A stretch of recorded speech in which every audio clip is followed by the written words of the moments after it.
welcome to you. My name's Dale and this is Dale's Addiction. Today I wanted to bring you a video that's kind of inspired by a few videos that I have watched lately. One by the lovely Maddie, which I will link in the description box below, and one by the lovely Nick J. Snell from Living Life Loud with NJS, and I will pop that down in the description box below. Both of these creators did slightly different takes on this video. For me, it inspired me to think of, Maddie's was about your best luxury investments, and Nick's was about his luxury classics, and he did that quite a while ago. And I just got to thinking, ideas take a little while to percolate in my brain. And I was like, what are these luxury things that I have been buying over and over again? And I keep coming back to this same list of items, and I thought it would be worth making a video about, because for some reason it doesn't matter that I have multiples of these things. I am still drawn to them. And I still feel like I get value out of them. I still don't feel like I'm at peace with my collections of these things. There are 5 categories at the moment. There could be more, but let's just stick with these 5. Now, the first category is sunglasses. Luxury sunglasses. Here are just 3 pairs that I have sitting on my little table here in front of me in my dressing room. I adore shopping for and investing in luxury sunglasses. I always have. If you saw my recent luxury sunglasses collection video, God, it was fun to make. But you will see that I still own all of the luxury sunnies that I've had over the course of my adult life. These 3 are quite recent purchases. I mean, the 2 that I just showed you are the pink ones from Louis Vuitton, the purple ones from Fendi. These are from Thierry Lasry. I purchased these on Net-a-Porter a few years back. Just look at how they change up a look. There is nothing better than having a pair of luxury sunglasses to choose from. I obviously I've got about 25 pairs, and I'm probably putting around, I would say, 7 to 10 pairs in rotation, and these are just 3 that are floating about at the moment. But I usually have a pair of Celine's, which I need to get a new pair, but I'm going to wait till Paris for those. I've got another pair of Louis Vuitton in like a tortoiseshell. I'll grab them out. They're right here. These are just a classic square frame Louis Vuitton sunny. Like, it just, for luxury purchases, when you are buying them, you go, oh God, compared to everything else in the boutique, they're cheap, yes. But spending around $700 to $800 to $1,000 on a pair of sunglasses does make you think, it's just plastic. Do I really need them?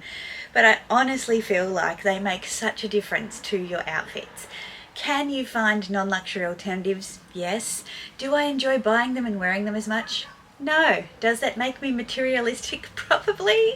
But this video is for luxury lovers, so if you're watching it and you're not a luxury lover, what are you doing here? Now, the next category, noticing anything, is statement earrings.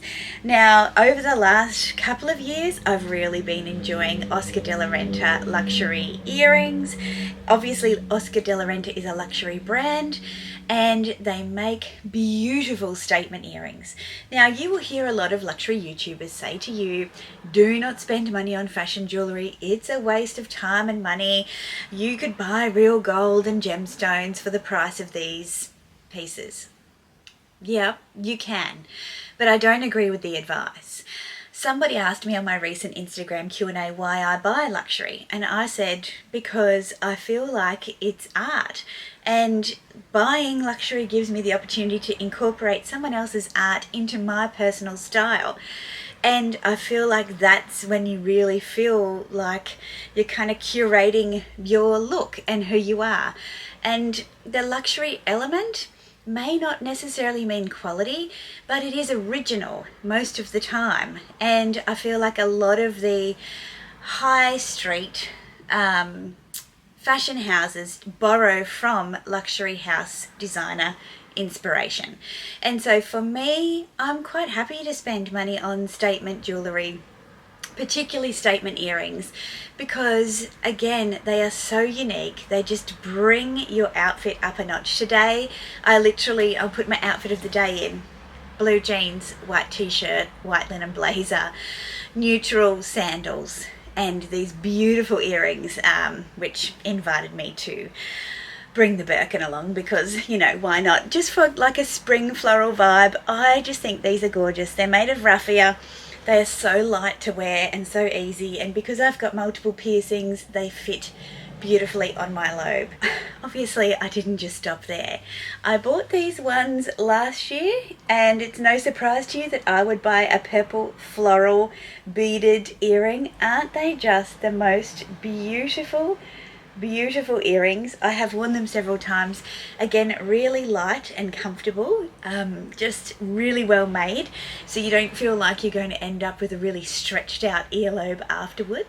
And also from Oscar de la Renta, I have these kind of beautiful tulip, very light metal earrings. Again, absolutely stunning. I love what Oscar de la Renta does for women. It's my dream to have a beautiful gown from Oscar de la Renta, maybe one day. Also, if you recall, on my trip overseas last year, I tended to buy a lot of earrings. I picked up these beautiful drop earrings from Chanel in Paris. They look like they've got a green gemstone. One day they'll be emerald. And I also picked up these gorgeous little earrings from Chanel and from Dior with the Eiffel Tower and Chanel. So I have quite the collection of luxury statement earrings. I do buy occasionally a bangle or bracelet, or sometimes a brooch from Chanel. For me, they just bring that level of oomph to an outfit. Could I go to a cheap shop and buy a pair of fashion earrings? Yeah, I could. Could I go to a high street store and buy a dupe of some that were inspired by a luxury house? Yes. Do I want to? No. My advice is buy the ones you want. We ain't got no time for substitutes. The next category is another one that you will often be warned off of by luxury YouTubers, and it's footwear. I honestly will continue to buy luxury footwear until the cows come home, whenever that is. It's a weird saying, isn't it? But for me, shoes are a key part of my outfits, and I want my shoes to sing. I want to enjoy selecting a pair of shoes, popping them on. They're not just for walking in. They're for all sorts of things. They're for completing an outfit. They're for drawing the eye down to where you want the focus to be. They're for creating a pop. They're for adding a twist. They're for deciding whether or not you're going to be serious with a twist or you're going to be funny with a serious edge. You can do lots of things with luxury shoes. These beautiful Laurent Stacard boots were my most recent luxury shoe purchase, and I absolutely adore them. They are comfortable, and they just feel so good on the foot. And all of this embellishment on these shoes just makes them so special. These mules from number 21 with the gorgeous leather rose on top, my Aquazzura pumps with the beautiful little rabbit ears on the back, and of course the original and the favourite, my Roger Vivier shoe collection. I don't think this one will ever continue to be lost on me, how absolutely beautiful these shoes are. I know that when I discovered them, which was quite a while back now, like 2016, on a curator at the Met Museum in New York City, I could not stop thinking about them. And when I went to Paris just a couple of years later, I found the Roger Vivier stall at the Le Bon Marché department store, and I had a field day. I bought 3 pairs in my first visit of these Belvivier trumpet pumps. They are just divine. And obviously I have progressed into some other sandals and these Ranger boots, which I am now informed are no longer being made, so really glad to have these in my collection. Super comfy, super chic, and there's nothing quite like them. And I love the fact that these aren't a super popular luxury brand in terms of Not everybody is wearing them. Well, not yet anyway, but they're absolutely gorgeous. And yeah, I have multiples. What have I got? 1, 2, 3, 4 pairs of the pumps so far. I've got a pair of boots. I've got a pair of sandals. Yeah, there's more to come. But for me, luxury shoes are not a waste of money. Do I wear them out? Absolutely. I have already binned a pair of my Belvivia trumpet pumps because they were beyond repair. I've probably got another pair that's ready for the bin. To be honest, I can't repair them. They've been worn beyond. And so I'm okay with that. Shoes are made to be worn, and I don't think, even with my older shoes that were not luxury, that I loved them enough to wear them out. Like, to literally wear them out. And I've had soles replaced and heels replaced, and it's nothing to do with the quality, it's how hard I am and how much I wear them and how much walking I do in them. I wear them because I love them. And the catch-22 is, the more you wear them out, the less long you're going to have them. Does that make sense? No. The less time, the least, you're not going to have them for very long, right? Because you're going to wear them hard and they're going to wear out quicker. However, it's worth it. It's totally worth it for me. And yeah, I have multiples. I will continue to have multiples. For me, luxury shoes are absolutely worth it. Okay, the second last category, fragrance. I love every day choosing my mood and selecting the fragrance to suit. In all honesty, most of my fragrances smell quite similar. I have evolved in terms of my nose. I used to be a Chanel Coco Mademoiselle girl through and through, and after I started playing around with some more intense fragrances, I found that to be sickly sweet. And it was really interesting how my whole sense of smell changed. So one of my absolute favourites for a treat is Louis Vuitton Stellar Times. This one retails for around $880 a bottle, and this is the bottle that I purchased when I was in Paris this time last year in September, and I will pick up another bottle when I go this year because it's worth it for the price reduction and the VAT savings. So it's just, I will put the notes up here on the screen, but it is intense, it is beautiful. I can't smell it on me, but I am often complimented on it. Like, I literally have strangers going, "Oh, what are you wearing?" I have people walk past me at work and then kind of back up and be like, "What are you wearing?"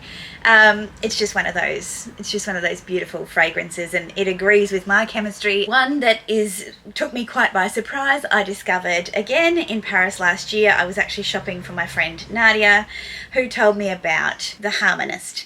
And the Harmonist has a beautiful, beautiful boutique on George Sunk, and I popped in to get her a travel sample pack, and they wanted to give me the full experience, and I didn't have time for that, but they gave me some samples too. And so when I got home, I started to play with them as I was traveling, and one that really just made me feel incredible was this Guiding Water. And I made a video putting it on my wish list earlier this year, saying that I couldn't source it. I couldn't find this fragrance here in Australia, and thanks to you guys, and oh, it's so fresh. And Nadia, I was able to order it directly from their warehouse, which was amazing. So this is one that now the weather is heating up, I will wear more. This reminds me of water lilies, I feel like a fresh but floral smell. It's not citrusy, but it's beautiful and calming. It's just gorgeous. It's just absolutely gorgeous. I also have these two from Louis Vuitton, Les Sable Rose, which is like a more dark, mysterious kind of oudy rose, and Rose de Vence, which is a little more feminine and beautiful and floral as well. But yeah, I've never been a fragrance collector. As I said, my nose has changed, and what I'm drawn to, I definitely love things with white florals, kind of amber, orange blossoms, ouds and rose. I feel like if those notes are there, then like I'm pretty interested. So whilst I don't go out and look for more multiples when I discover them, I kind of have to have them. So it's one of those beautiful experiences in luxury where upon discovery of something that you weren't expecting to find, you don't buy it because it's super hyped. You don't buy it because everyone's talking about it, like a lot of the fragrances that are, I guess, marketed that you've got to have this fragrance. These are not fragrances that everybody is talking about, but they make me so happy that A, I discovered them, B, they work beautifully on my chemistry, and C, they give me some options every day to feel fabulous, even if I'm not. And finally, over the last few years, I have found that something that I've been buying over and over again are top handle bags. Now, early on in my handbag collecting career, you might say, I always used to laugh when people talked about YouTube as a career, and here I am. But I would tend to buy smaller kind of camera size bags that I could crossbody. Now I find that even today, when I was getting ready for today, and if you remember my outfit of the day, I had pulled out several of my top handle bags in this size because I could have worn any of them. The Birkin one, because Mr. Addiction said I should wear this one, and obviously it picks up on the beautiful greens in my earrings today. But there is this is quite a significant change in terms of what I used to be drawn to. Now I find myself being drawn to these beautiful, kind of practical but ladylike, elegant bags, with a twist, of course. The other contenders today included my Louis Vuitton Capucine BB in the beautiful wicker. Now, I got mine from last year, which had the gorgeous braided handle and the gold logo on the front. This year the handle is plain and it has brown leather inside of the logo on the front. But this bag, I'm so glad that I sold my Dior wicker bag, because I reach for this bag so much and I literally have to coach myself to use something else. Another contender was my beautiful Capucine BB in this gorgeous dusty blue colour.